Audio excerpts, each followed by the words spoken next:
Sisi kama wapwani safari hii tumekuja na muamko mwingine mpya, muamko wa kimaendeleo. Na nataka tu nikwambie hivi, naibu wa rais, kuwa sisi hatutaki kugawanya ile keki ambaye haitoshi kila mwaka. Lakini tumekaa kama wapwani, tumekupatia recipe na ingredients. Tupike keki pamoja, tutoe kipande chetu kama wapwani na ile nyingine tugawe kule kwa taifa la Kenya. Na pia nataka nikupongeze sana Mheshimiwa Naibu wa Rais, kwa sababu kila mwaka wakati wa siasa watu huja wakatukumbusha zile shida zetu tulizonazo, lakini wewe unaongea suluhisho ya yale matatizo tulionayo. Thank you very much. Na mimi najua kwa sababu wewe uko na maoni. Zile siku kidogo mimi nimekaa na wewe, uko na maoni, uko na moyo. Kwa hiyo sisi tunakwambia kama wapwani tutasafiri pamoja, lakini haya ndio yetu ambayo tunayataka kama wapwani. Thank you very much. Your Excellency, so much has been said with the former government, the current government. So many engagements have been done, so many workshops have been done, and all the issues that have been presented are issues that exist. But this time round, Your Excellency, it's quite different. And we believe that our investment, politically and economically, will be felt. And I'm sure each one of us in this room, no one has a doubt that come in 2022, you will be the 5th president of this country. Your Excellency, we have worked together. If there is anyone in this room who can affirm or confirm that you're a man of your word, it's me. Because the first time when I vied for a political seat, I was in a different political party. But I appreciate that you are the first person who approached me and convinced me to come to Jubilee. And I believe since that time I started this journey, I'm sure where we are heading is something that we have always been expecting to see the better future for ourselves or for our country. Ni furaha yangu kubwa kuona ya kwamba siku ya leo tumeketi na ajenda yetu kubwa kama wapwani. Tulikuwa tunajadili masuala ya pwani. Ni vipi tutaboresha pwani yetu? Ni vipi tutaona ya kwamba wakulima ama ukulima wa hii pwani yetu unaenda hatua nyingine na unaenda kuwa faida kwa nchi yetu ya Kenya? Ni vipi tutaona ya kwamba wanabiashara wakubwa na hata wale wadogo wanaweza kuboreka? Ni vipi tutaona wafugaji wetu wanasaidika katika hii nchi yetu ya Kenya? Kwa hivyo hilo mimi limenitia leo furaha sana. Na mimi vile naona kwamba naibu wa rais ameleta mfumo mpya kwa siasa. Huu ni mfumo mpya ambao sasa tunaketi tukijadili maslahi ya watu wetu, maslahi ya mwananchi wa kawaida, maslahi ya hata yule mnyonge ambayo huwa inasemekana kwamba mnyonge hana haki. Mimi naona sasa mnyonge anaenda kupata haki yake. Hizi ndizo siasa komavu ambazo tunataka, na sisi kuzungumzia masuala ya watu wetu ndio ilikuwa muhimu zaidi ya siasa ya mwaka wa 2022. Tujiepushe na siasa zile zingine, siasa za ahadi, naziita siasa za danganya toto jinga, siasa za kila siku kuja na kutumia wapwani kama chombo cha kuwavukisha. Hatutaki mengi, tunataka haya ambayo tumesema hapa, na sisi tuko tayari kuvuka na kuendelea na siasa pasi na uoga, kwa sababu sisi tumeamua kusimama katika mstari wa mbele kuhakikisha watu wetu wameweza kupata kile ambacho tunataka. Siasa ni siasa ya maendeleo, si siasa ya lele mama ya kupiga kelele kila kukicha. Na 2022 inshallah Mungu akitupa uhai, sioni kama una pingamizi. Maana ukiangalia mkono wa kushoto uko na mzee hawezi kimbia, ukiangalia mkono wa kulia uko na wale watoto wa Serelak hawezi tambaa vizuri, misuli haijashika vizuri. Kwa hivyo tupige pamoja, tuende mbele, na Mungu akitujalia ututimizie haya. Asante sana. It is very, we want to stop being potential, we want to start exploiting the potential for the benefit of the people.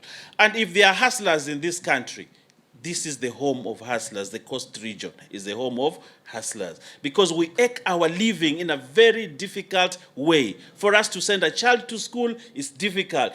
Even getting married is even difficult here at the coast because of the amount of poverty that is here. But now we are looking at a solution. And I want to say this. I feel great when we discuss the cashew nuts and how to revive it, and how to get the cashew nuts of the trees, processing them and create a value chain for the people. The money will come down to the people. It is very important that we have a negotiated document on the issues about the coast. And I want to agree with the Deputy President the way he has said. A negotiated document, a charter.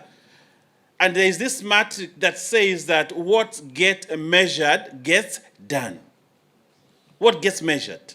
And those of you who have done public management and have looked at performance contracting, there's always that saying, what gets measured, gets done. We are measuring for the Deputy President. These are the things quantified, said, and enumerated, that these are the things that we want done. And because what gets measured gets done, we have faith that they will be done according to the way we want them. Maendeleo ya kiuchumi katika nchi yoyote duniani yanaletwa na uongozi thabiti na uongozi ulio mzuri. Kwa hivyo sisi kama viongozi na wasomi wetu katika eneo hili la Pwani hatukuchukulia mazungumzo yale kwa kiurahisi. Tulisema tunataka tuwe, wakati anaandika manifesto yake huyu naibu wa rais, basi matakwa ya wapwani kuhusu uchumi na uchumi wao yawe yatakuwa katika daftari lile. Kwa hivyo sisi mnaotuona hapa sote tunachangia katika ajenda moja ya kwamba ni wananchi kwanza, alafu wengine watafuata nyuma. Kama ni mazungumzo ya aina hii hayajawahi kufanyika kwa umakini na kwa ufasaha kama yalivyofanyika wakati huu. Na baada ya kufanyika mazungumzo haya ambayo yamegusa karibu kila sekta ambayo ni kiungo muhimu na kitega uchumi kwa watu wa Pwani, lazima tulikuwa tupate yule atakaye litekeleza swala hili, na tuwe pamoja na yeye kuhakikisha ya kwamba swala hili limetekelezwa. Na unajua, huwezi kwenda tafuta mtu ambaye kila akizungumza anasema kabila langu kwanza lishikane, kabila la yule kwanza lije pamoja. Watu wanakaa sijui wanazungumzia ukabila na vyeo. Hatuna muda wa kupoteza na watu kama hao. Tulikwenda moja kwa moja kwa yule mtu anayezungumza sauti za watu wa Pwani, mwamko mpya wa Wapwani ambao si vyeo, ni wananchi kwanza. Na si mwingine, ni naibu wa rais. Na hakututafuta, tulimtafuta na tukamwambia, safari hii hutatuambia, tutakwambia, na tutasafiri pamoja. Kikao hichi ambacho kimeanza siku 3 zilizopita kuanzia Alhamis, technical committee ilipopatana na baadhi yetu, tukaingia Ijumaa na tumalizia leo Jumamosi. Haikuzungumzia vyeo vya BBI, haikuzungumzia appeal ya BBI, haikuzungumzia BBI wala sijui sisi tunataka nini Pwani. Tumezungumzia Mkenya wa kawaida na rasilimali na haki za Wapwani na Wakenya wote kwa ujumla. Hatukukaa hapa kuwapangia wenzetu tutakawabagua namna gani. Tunka hapa tukajipangia vipi tutashirikiana na wenzetu wote. That's why tunataka Mlima Kenya itengeze yao, tunataka Nyanza itengeze yao, Pwani itengeze yao, Northern Kenya itengeze yao, maeneo yote ya Kenya itengeze yao, so that we can negotiate the republic through the Hustler Nation. Na sisi sasa hatutaki tena kuleta ule muundo msingi wa ukabila. The founding fathers of our country were the founding fathers of land grabbing, the founding fathers of ethnicity. Sisi ndio tutakuja kuwa the founding fathers of the new republic, ambayo tutaweka hustler nation, tutahakikisha kila Mkenya amepata haki sawa sawa. Kwa hivyo tumebadilisha mjadala wa kitaifa, kwamba sisi hatukuja hapa vile watu huviongezea vyeo.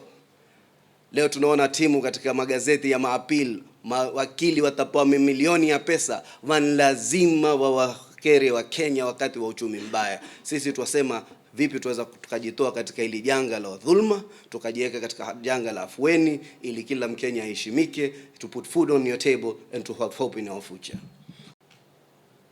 The Deputy President has made pronouncement today.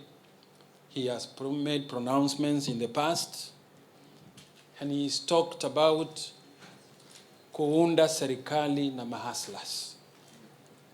He's talked about that very much, and he's talked about working with the hustlers and engagement with the hustlers. Tutazungumza na wao. And I think basically what we've heard him say, and together with Devin D, is the elaboration of what that means, bringing the hustlers on the table. Kulete mahustlers kwa meza, tuunde serikali pamoja. I think it's basically that process that Coast Province leaders have gone through today, telling us what the priorities are. And for the Deputy President also, telling us what he thinks and what his vision is moving forward in terms of taking Kenya to the next level. And listening to the Coast presentation, you've brought out what are the key interests to your people. Social interest, economic interests, ecological interests. You've brought those ones very clearly.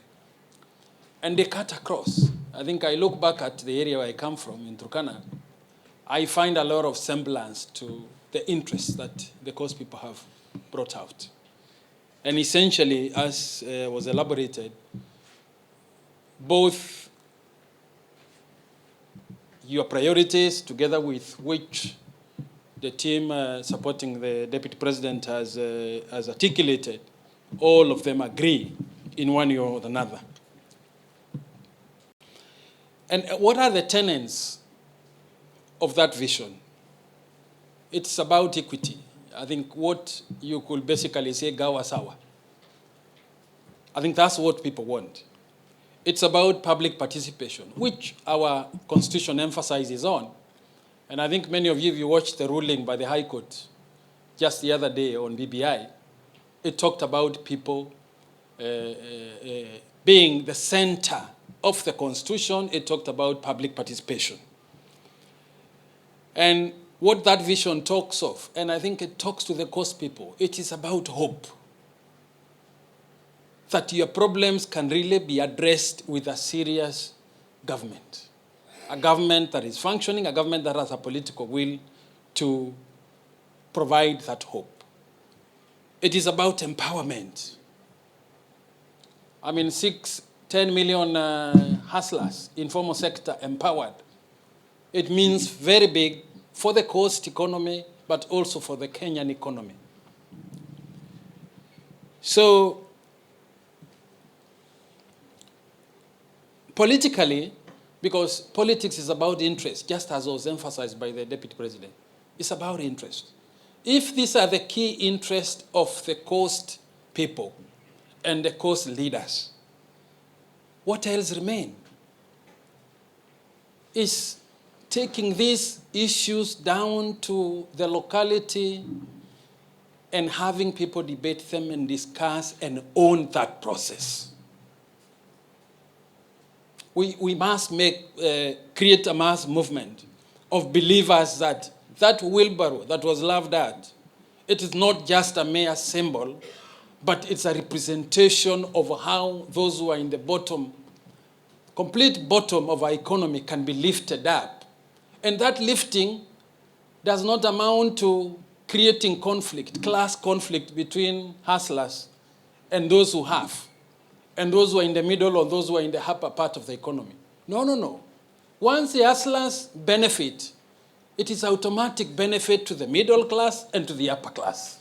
And I think that is how economics works. This conversation that we've had here for 2 days was a conversation not about us, the leaders, and positions.